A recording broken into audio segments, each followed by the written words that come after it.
नमस्कार।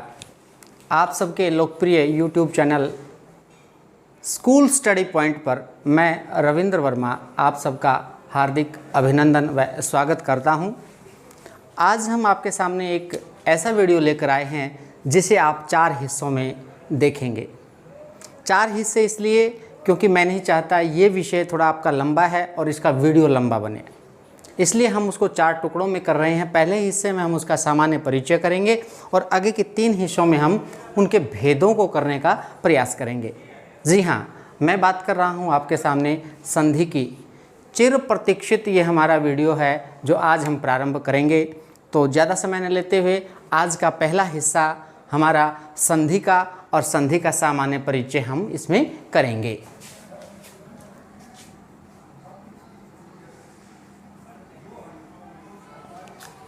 ध्यान रखें, पहले वीडियो में मैं आपको इसका केवल सामान्य परिचय दूंगा भेदों सहित, और इसके पश्चात आगे के जो 3 वीडियो बनेंगे वो अलग अलग भेद के अनुसार हम गहराई से समझते हुए बनाने का प्रयास करेंगे।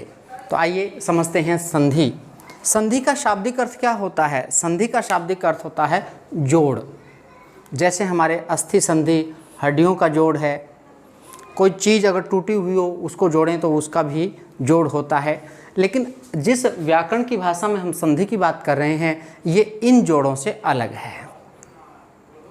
जैसे 2 के अंदर झगड़ा हो जाता है फिर उनको मिला दिया जाता है, वापस उनका समझौता करवा दिया जाता है, ठीक इसी प्रकार का कुछ व्याकरण में भी हमें देखने को मिलता है। जब व्याकरण में हम 2 वर्णों को मिलाने का काम करते हैं तो हमारे सामने संधि आती है। परिभाषा क्या बनती है? परस्पर संबंध रखने वाले निकटवर्ती वर्णों के मेल से होने वाले परिवर्तन को संधि कहते हैं। मेल को संधि नहीं कहते, मेल के पश्चात जो हमारे सामने क्या आता है, परिवर्तन आता है, उस परिवर्तन को संधि कहते हैं। देखिए मैंने क्या क्या चीज़ें आपको बताई। परस्पर संबंध रखने वाले, यहाँ हम उसको कहते हैं निकटवर्ती वर्ण। निकटवर्ती का मतलब होता है जो आपस में एक दूसरे के समीप होते हैं। पहली चीज़ हम समझेंगे इसमें क्या है, परस्पर संबंध।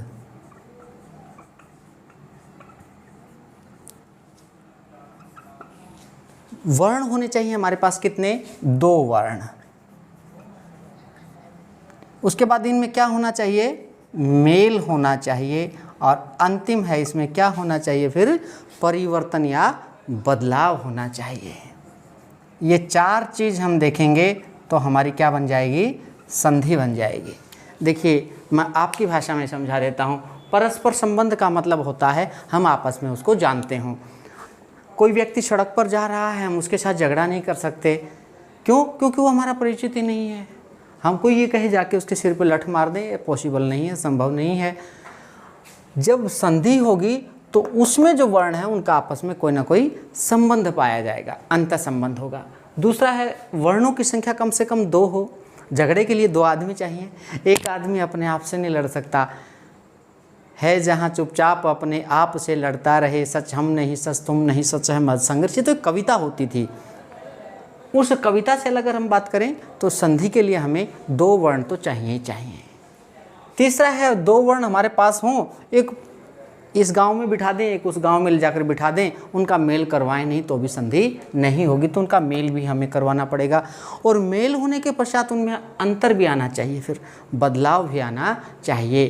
तो इन 4 तत्वों को मिलाएंगे तो हमारी संधि की परिभाषा बन जाती है परस्पर संबंध रखने वाले या निकटवर्ती वर्ण, दोनों में से कोई आप एक ले सकते हैं। परस्पर संबंध रखने वाले 2 वर्णों मेल से होने वाले परिवर्तन या बदलाव को संधि कहते हैं।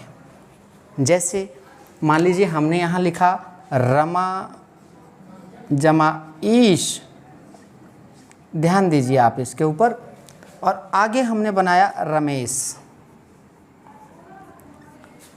अब हमने मेल किसका किया? रमा का माँ और ईश का ई। यही आपको ध्यान देना है। ये माँ का हम टुकड़े करेंगे तो क्या बन जाएगा? ध्यान से देखेंगे। मैं है हमारे पास, मैं को हलंत करेंगे तो उसमें से आ निकल गया, क्योंकि आ की मात्रा है, नहीं तो क्या निकलता? ए निकलता। और इधर क्या है? ई। मेल किस किस का हुआ? आ और ई का हुआ। इन दोनों को हमने मिलाया तो क्या बन गया? ए। ये बदलाव है। इस बदलाव को क्या कहा जाता है? संधि कहा जाता है। सामान्य परिचय के अंतर्गत हम इसके क्या करेंगे? भेदों का भी जिक्र करेंगे। संधि के 3 प्रमुख भेद माने जाते हैं। पहला है स्वर संधि, दूसरा है व्यंजन संधि, तीसरा है विसर्ग संधि।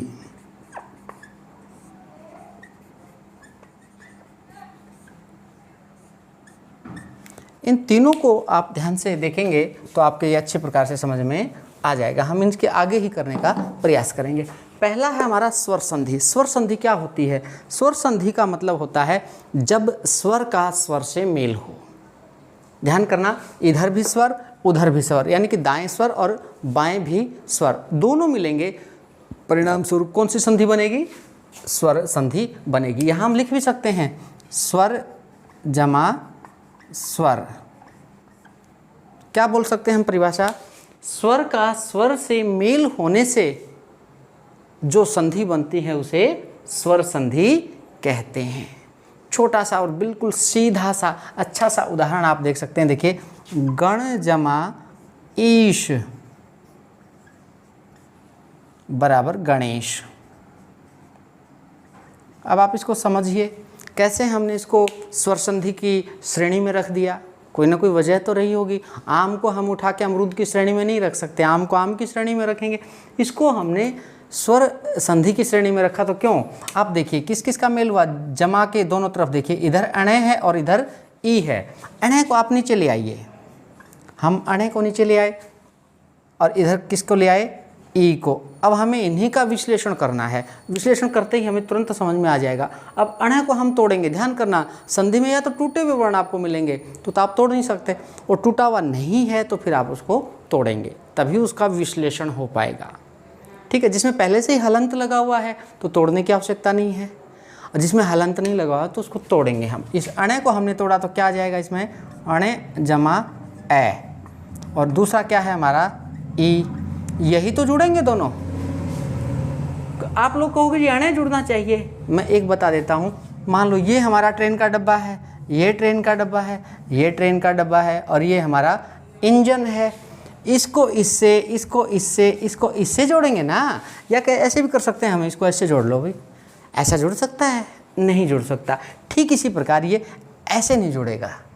इसका संबंध इससे, इसका संबंध इससे। हमारा जो जमा का निशान है इसके दोनों तरफ क्या है? जमा के निशान के इस तरफ दोनों तरफ क्या है? यहाँ क्या है वो देखेंगे, और उसके हिसाब से हम इसको जोड़ने का काम करेंगे। यहाँ हमने देखा इधर क्या है हमारे पास? इधर है हमारे पास ए और इधर है ई। ये क्या है? व्याकरण बताती है हमें, स्वर है। ये क्या है? स्वर है। दोनों स्वर हैं और स्वर से स्वर का मेल हुआ तो कौन सी संधि बनेगी? स्वर संधि। तो ये इसकी पहचान है। आपको विश्लेषण करके देखना है, विग्रह करना है, तोड़ना है वर्ण को, और उससे आपको पता चल जाएगा। तो ये हमारा हुआ स्वर संधि का एक उदाहरण। अगला हम करेंगे, देखिए परिवर्तन क्या आया, हम इस शर्त को भी लागू करके देख लेते हैं। परस्पर संबंध, ए और ई को हमने जोड़ा। अगर हम ठे और ई को जोड़ें तो जुड़ जाएगा क्या? क्योंकि उनका आपस में कोई संबंध नहीं है। और परिवर्तन आया क्या? गणेश, ए बन गया। ये हमारे परस्पर संबंध रखने वाले थे, दो वर्ण थे, इनका मेल हुआ, जमा का निशान बीच में है, परिणाम स्वरूप क्या मिला? हमें परिवर्तन मिला, और ये क्या कहलाई? संधि। और संधि में कौन सी? स्वर संधि। दूसरा हमारा व्यंजन संधि। व्यंजन संधि में क्या होता है? देखिए प्रारंभ में व्यंजन ही होगा, उसके बाद क्या हो सकता है?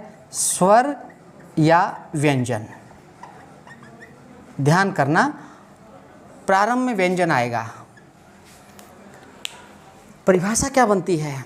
जिस संधि में व्यंजन का स्वर या व्यंजन से मेल होने से बदलाव आता है उसे व्यंजन संधि कहते हैं। व्यंजन का स्वर या व्यंजन से मेल होने से परिवर्तन या बदलाव आएगा तो उसको हम क्या कहेंगे? उसको कहेंगे व्यंजन संधि। जैसे सत जमा जन बराबर सज्जन।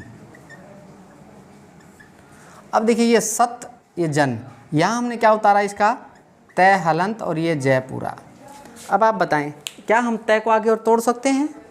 नहीं तोड़ सकते। जय को तोड़ सकते हैं। देखिए इधर हम तय हलंत और जय को हलंत करके ए निकाल लेंगे।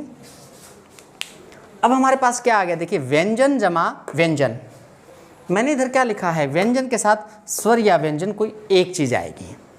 कल्पना करो यहाँ जय नहीं होता, ऐसे लेके औ तक होता कोई, तो क्या आ जाता? हमारे पास स्वर आ जाता। तो तब क्या होता? व्यंजन का स्वर से मेल। हमारे पास दोनों चीज़ें हैं, पहले व्यंजन उसके बाद स्वर भी आ सकता है और व्यंजन भी आ गया।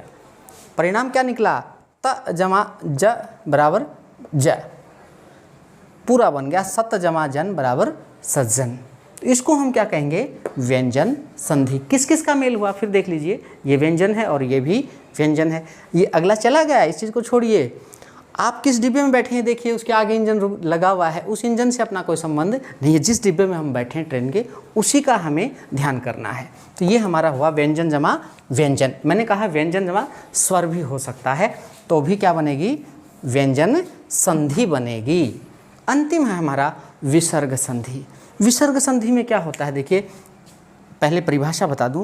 विसर्ग संधि, जब किसी संधि में विसर्ग का स्वर या व्यंजन से मेल होने से बदलाव आता है या परिवर्तन होता है, तो उसको क्या कहते हैं? विसर्ग संधि कहते हैं। प्रारंभ में हमने क्या देखा? इसमें विसर्ग आएगा, और विसर्ग आप सब जानते हैं दो खड़े बिंदुओं को कहते हैं। विसर्ग जमा आगे वही चीज़ है, इसका स्वर भी हो सकता है और व्यंजन भी हो सकता है। फिर परिभाषा की तरफ ध्यान देंगे। विसर्ग संधि किसे कहते हैं? जिस संधि में विसर्ग का स्वर या व्यंजन से मेल होता है उसे विसर्ग संधि कहते हैं। थोड़ी बड़ी परिभाषा करना चाहें बड़ी कर सकते हैं। जिस संधि में विसर्ग का स्वर या व्यंजन से मेल होने से बदलाव आता है, परिवर्तन आता है, उस संधि को विसर्ग संधि कहते हैं। जैसे दुह जमा फल, दुष्फल। थोड़ा आसान सा शब्द ले लेता हूँ, आपके ज़्यादा दिक्कत नहीं आएगी। नमः जमा ते बराबर नमस्ते। अब देखिए हमारे पास यहाँ क्या है? ये मैं है और मैं के साथ विसर्ग लगे हुए हैं। हमने इन दोनों को नीचे उतार लिया। इसके पश्चात जमा है, फिर है तय। तय को हलंत करेंगे तो इसमें से ए निकल जाएगी। अब इसके भी टुकड़े हम कर लेते हैं।